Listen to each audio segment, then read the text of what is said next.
The role, next part role ఏంటి, the ప్రవక్తకి యేసు ప్రభుకున్న బాధ్యతలు ఏంటి.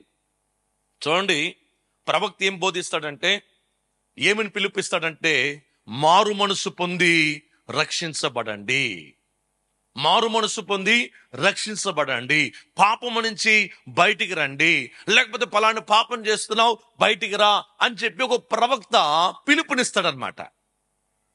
లేకపోతే ఒక వర్తమానం ఇస్తాడు, నీ మరణము సమీపించింది కాబట్టి నీ ఇంటిని చక్కపెట్టుకొని ఎజికియా రాజుకి చెప్పినట్టుగా కొన్నిసార్లు వర్తమానం ఇస్తూ ఉంటాడు.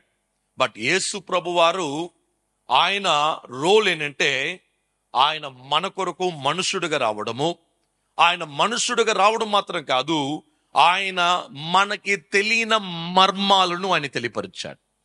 ప్రవక్తలకి తెలియని మర్మాలు, సృష్టిలో మానవులకి తెలియని మర్మాలని చూడండి, ప్రవక్తలకి ధర్మశాస్త్రంలో లేని మర్మాలను యేసు ప్రభు మనకి ఆయన తెలియపరుచున్నాడు. హల్లెలూయా, హల్లెలూయా. ఎలాగ మర్మాలు తెలియపరిచాడు? నేను తప్ప వేరే దేవుడు లేడు, నేనే మార్గము సత్యము జీవం, నేనే. ఇది ఒక మర్మం. ఇంతకాలము వీళ్ళు మనుషులు ఏమి చేయాలని తెలియక దూడని దేవుడిగా చేశాడు. ఇక ఇలాగ రకరకాలైన విధానాల్లో మనుషుడు ఆ యొక్క ప్రకృతిని ఆరాధన చేస్తున్న మనుషుల మధ్యలో నేనే అని అన్నాడు. నేను ద్రాక్షవల్లిని, మీరు తీగలై ఉన్నారు. ఇంకా చెప్పాలన్నట్లయితే ప్రకటన గ్రంథము ఆయన బయలుపరుస్తూ దేవుని యొక్క రాకడ, యేసు యొక్క రాకడ, రెండో రాకడ ఎలాగూ ఉంటుంది అనే విషయాలు తెలియపరిచాడు.